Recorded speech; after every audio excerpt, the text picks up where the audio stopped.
together with the president of the University of Luxembourg, Professor Ludwig Neyses, and the guest professor of the University of Luxembourg, coming originally from Stanford University, Professor Ulrich Gumbrecht.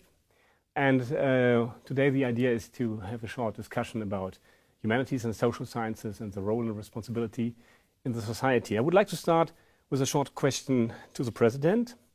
So if we look at the current research funding situation on the national level, but also on the EU level, there is, from my perspective, no doubt that the humanities are under pressure.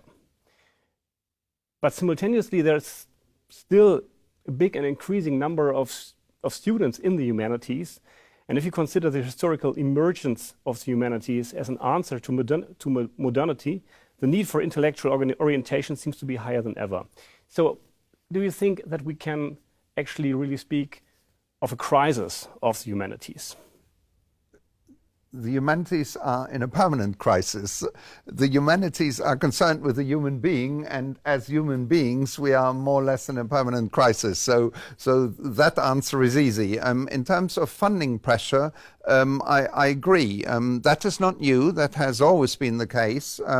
I regret it, but it's really up to us as universities, but certainly up to you as scientists and professors to reach out in the community and explain to them how important humanities are. A human being is much more than just an economic endeavor. A human being needs identity, and that is what you provide. And you need to get that across. And we shall fight for you, but also you need to fight for your own corner, So do you think, Professor Gumbrecht, that the idea of this crisis may be somehow homemade by the humanities? Yeah, I also believe that you can show that in the humanities at large and in several disciplines within the humanities. It's not only a paradox, it's a description that the permanent discussion about the own crisis has become a form of life. I think that actually, you could show how literary theory and comparative literature came into being as an institution in the early 20th century because the paradigm of national literatures that had been foundational for Literaturwissenschaft had been worn out. And I would say that literary theory and comp lit have been carrying the literature department through the 20th century, permanently thematizing their own crisis. That is funny on the one hand, but if on the other hand, you are convinced, as I am, that maybe the main contribution of the humanities is to complexify our view of the world. Not so much to provide solutions, but to enable what we call in California thinking outside the box. That then this crisis mode is not counterproductive. If you constantly have to find reasons why you are existing, that pushes you towards that style of thinking that I characterize as a riskful thinking.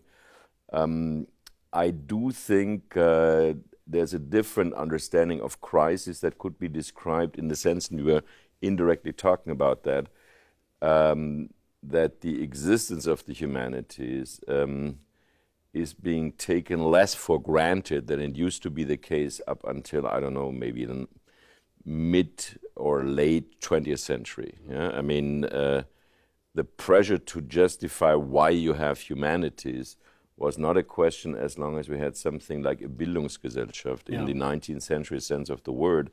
Now, of course, when you look for functions and you think that the university is an institution of transmission of professional knowledge, then it's more difficult to justify the existence of the humanities. Well, one part of this discussion is, of course, the distinction between hard sciences and humanities. And that is a distinction, I think, the origins of this distinction are linked to Dilthey in his famous distinction between verstehen on the one hand and erkennen on the other hand. And that is maybe also the starting point of the crisis. But looking at these distinction between hard and soft sciences, how meaningful is this differentiation between hard and soft sciences for us today? And should we try to overcome this distinction? I'd like to start with you, Professor Neyses. Yes, I've never liked the distinction. The the hard sciences would usually be defined as, in English, is actually the sciences, what in German is the natural sciences. So the sciences that applied mathematics essentially and their derivatives, physics and so on, to solving problems. They recognize nature in one or the other way. They study nature. In the humanities, the human being studies itself, in my view, and that's the most important part for us. That is the true legitimation to have humanities, the human being that needs to recognize itself. As Professor Gumbrecht just said, it's a permanent process, it will never stop. But nonetheless, it's extremely important to start somewhere. And sometimes they even provide solutions, such as when, for example, at one stage in your life, you make a complete career change. That might come from the recognition that you as a human being are not fulfilled. Or like the old philosophers did in late Roman times, they withdrew to their Tusculum, and many people still do that today. It has the modern connotation of Aussteiger, but of course the same thing. So sometimes they provide solutions and help us to find solutions for our own lives. Yeah. I would like to quote the British physicist Ernest Rutherford. He once said, you know, all science is either physics or stamp collection. So, I mean, there is this distinction is still part of you know, the self-legitimation process of the sciences. And maybe we should find some equal quotations for the humanities. What do you think? Well, I don't have a handy description or definition there. I do think there's a problem, and that's a problem, of course, that has to do with the mainly German tradition and German language, to call them all Wissenschaft, subsuming them all under Wissenschaft. Because while I agree with you, in the sense of the university and the cohabitation with the sciences being the place for the humanities, I think they're mutually important. I've been resisting, and I'm no longer under the pressure work in the United States, to call myself ein Wissenschaftler. Yeah? What I'm doing is really something different. I mean, we were just this morning, we had a discussion. There's this obsession in the humanities to call what you do labs, research, lab research. I mean, we don't work in a lab. That's not what we are doing. And in a way, I've been, even just for the sake of provocation, saying we do not really do research. I mean, you can call it research, but it is not Forschung like what you're doing in the sciences. Why not? Because I think what we are doing is contemplation. We don't run experiments, for example, in the humanities. I mean, you can do that. You can do empirical results from time to time, but they are relatively ancillary. They're relatively marginal. I mean, my suggestion would be, although the religious connotation is very strong, to say what we do is contemplation. Contemplation meaning it's in the first place a concentration on a certain phenomenon. It is in the second place a reiteration. You come back to this phenomenon, you come back to this question. History of philosophy. There are no new questions in philosophy, really. I mean, why do we still read Plato with systematic interest? Because it is a recycling of old questions. But each time that you come back to the question, you make the horizon of the question, potential answers to the question, more complex. And that is different from a goal-oriented research in the sciences. That I don't want to demonize anything. That's fantastic. And the sciences are obviously very, very successful. But to give a critical example, I mean, philosophers today constantly say that their great contribution to society, many philosophers, is ethics, to give ethical solutions. The German Chancellor had an Ethikbeirat. The thing is, does any politician ever follow what the Ethikbeirat tells them? I don't think so.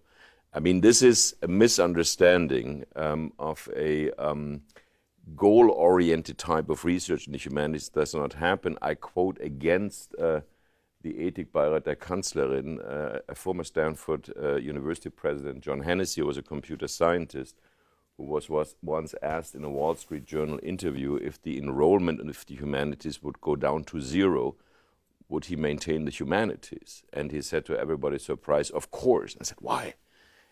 And then he said, and I think it's a beautiful description, he said, because without the humanities, the universities are not intellectual places, and that would be very bad for the sciences. Yeah. Intellectual places in the sense of having this freedom, yeah? Absolutely. I mean, this freedom of thinking outside the box, of alternative thoughts. And I think that's a very good description. But how can we protect under these circumstances humanities when the focus is more and more that the university has to deliver a kind of return of investment? And, you know, being an intellectual place is something nice to have, but does it really pays out? What we can do, if that's the question, is fight for it, fight for the humanities, and also operationally there is a big movement across the university world in many universities where students of physics, for example, engineering, medicine, certainly medicine, and other subjects have to take humanities courses, right. Mostly on a voluntary basis, but in some universities it's actually obligatory, and then it's voluntary what you actually do. You could take a semester of literature studies or philosophy or history or whatnot, and we will certainly introduce that, and we'll try to introduce that in our upcoming medical curriculum, because that's really, really important. It's important to have an understanding that the world is something that extends far beyond your narrow subject, physics or medicine or whatever it may be, and that is where the humanities are important. It extends your scope and purview. So do you think that if you compare the European model of university education with the US-American model, so where we have, you know, the undergraduate education where you choose a major and a minor, and where you have a lot of freedom to choose your subject, and where you have the possibility to combine, let's say, computational sciences with the humanities. And in Europe, you are, from the very beginning, the bachelor program, you're very orientated to a discipline. You're very connected to this discipline. So do you think we could learn something from the model in the US, not only for the medical education, but also maybe for the other subjects? By all means. The US are the big and very good universities, maybe not all, but the big and famous universities are far ahead of us in terms of giving opportunities and actually obliging students to integrate some other form of knowledge from their narrow discipline. And that is where they're very strong. And we need to learn from that. We need to relearn, because obviously the idea came from Europe, but the big universities in the US maybe had the financial means, but also the spirit to keep it. And we, unfortunately, in a way, in Europe, have thrown out the baby with the bathwater. Mm-hmm. If I look to Professor Gumbrecht, Stanford University is kind of founding university of the Silicon Valley. So you have all the big companies around, Google, Facebook, etc. I mean, I think there's some contact between these companies and the university. Oh yeah. What kind of profile do they looking for? Do they need these specialists? Do they need a computational specialist? Do they need these kind of nerds, core like this? Or what are they looking for? And how do you react as university to do these? Well, there's actually, I can give you a good story. That's probably the only empirical thing I will ever say in an interview in my life. 5-6 years ago, when Steve Jobs was still alive, a doctoral student of mine, a young woman who was working French 17th century theater, for some reason, I think because she was desperate, found out that in the previous year, Silicon Valley had hired more students from the humanities than from engineering. Yeah. And this was absolutely sensational. And she told me, I said, go to the president's office, tell the president. The president was a computer scientist, John Hennessy, but very, very favorable of the humanities. And she told him, and John Hennessy was enthusiastic, and we had a one-day colloquium. Jobs was still there, the Google founders were there. And so we had panels, right? Melissa Meyer, who was running Yahoo, was still there. And said, so how come you hire so many people from the humanities? And then the Silicon Valley people say, we didn't really know whether they were from the humanities, because that's not what we do in a job interview. When you do a job interview, and this is, I'm quoting Jobs, for example, we want somebody interesting, because we're going to spend our lifetime with those people. You want interesting people. If they are from the humanities, that's perfectly okay. And then they were saying, well, it's plausible that many of them are from the humanities, right?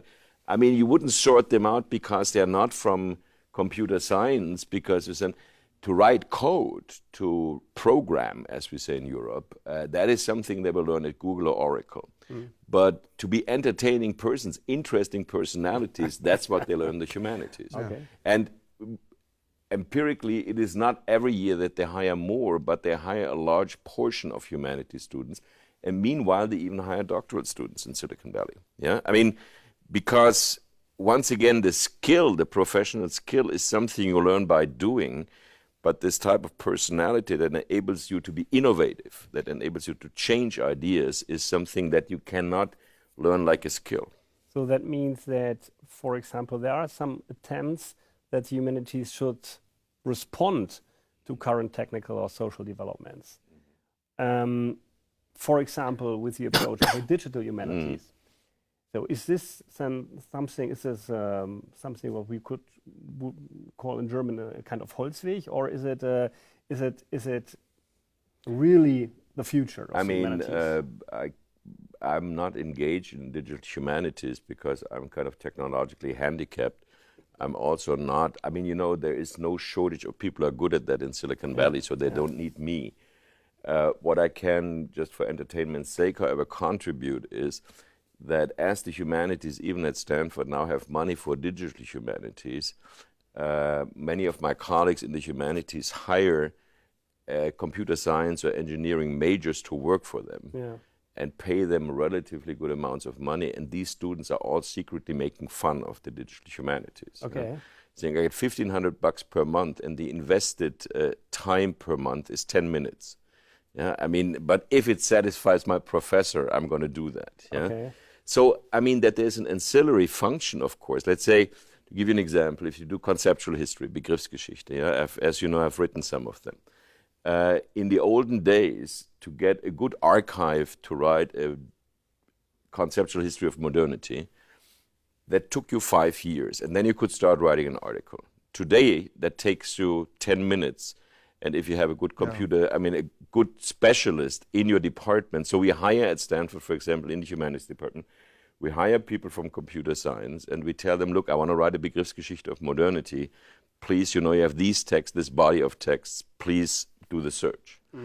That is fantastic, but that doesn't change anything intellectually. Of course, one should use that to a certain degree, but I do not think it will profoundly change the intellectual operation, our intellectual and cultural identity in the humanities.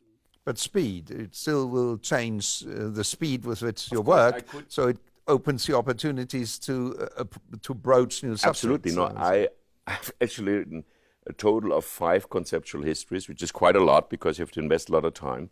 And I would have loved to do others. I mean, think of Koselleck, for example, the master of conceptual history. It would be beautiful if Koselleck had written 50 instead of 20. Yeah, that would be possible.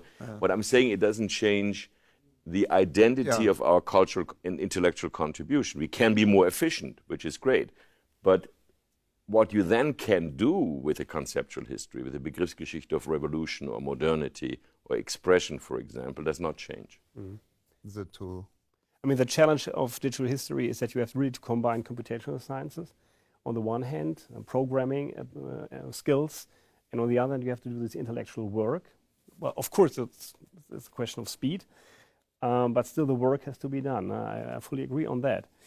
Let me end with the last question with regard to the social development. I mean, there's one idea flattering around that the humanities should become more political.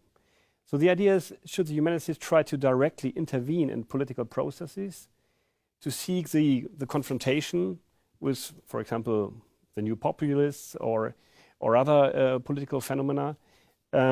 Is this a way to strengthen the identity and also the role of the humanities in the society, Professor Neyses? In my view, yes.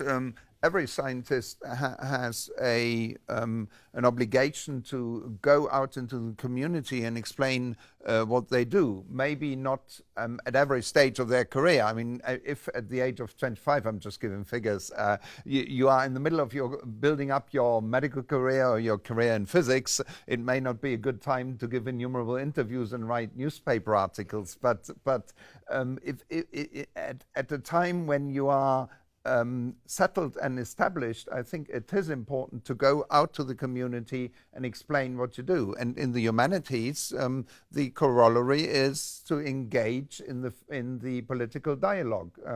That doesn't mean that you engage on the side of a party, but you might engage for a topic.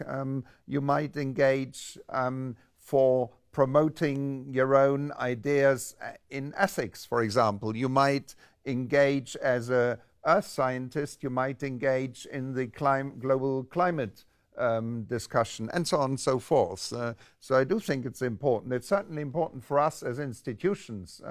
It's terribly important for the universities. Of course, that does not mean, as I just said, that every single person does it to the same extent. What's your opinion on that? I mean, you cannot help wanting to intervene if you feel you've found out something. You want that to grow. I would actually say not only every scientist, a Wissenschaftler in the German sense, but every citizen should do that. Yeah? I mean, if you have something to contribute, I mean, I think this is the understanding of being a citizen, that you use the public sphere. At the same time, I feel, while I'm doing that a lot or maybe too much myself, I also think it is important to provoke, to maintain the university as an ivory tower. But if our strength is contemplation, if our strength is to produce complexity, if our strength is to produce alternative views, if you're completely absorbed into the public sphere, this will not happen, because then you have... So, for example, we had a beautiful discussion yesterday here at the University of Luxembourg. We started talking about fundamentalism based on state Marxism, and then, of course, we're talking about my president, the American president. And then all of a sudden, a concept came up that is absolutely not in the public discussion now, namely aesthetics of dignity. And we had a beautiful, beautiful end 20 minutes discussing aesthetics of dignity. That, I think, will not happen in the public sphere immediately, because there are always immediate practical problems. And that's a strength, to try out and say, could that be interesting in aesthetics of dignity? And it has to be allowed, and I'm saying that to the acting president of this university. Of course, this can only function under the condition that you are allowed to fail. It could turn out that you start this discussion and after half an hour or half a year, you realize that leads nowhere. I mean, that risk is absolutely necessary.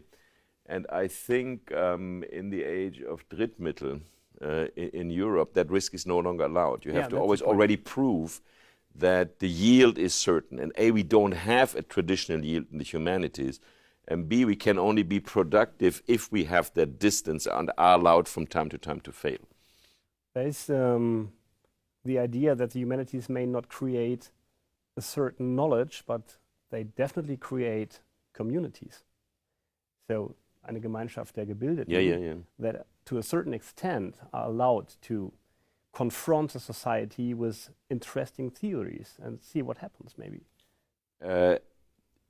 That should be and could be a transformation of society in a time when more people go to the university than ever before. I mean, it's interesting to read enrollments in the first half of the 20th century. The University of Marburg, in a good summer semester, because it was a Sommeruniversität, they had 1,200 students, and in the winter they had 800 students, and they were in the 1920s the intellectual center of the Western world. It's unbelievable.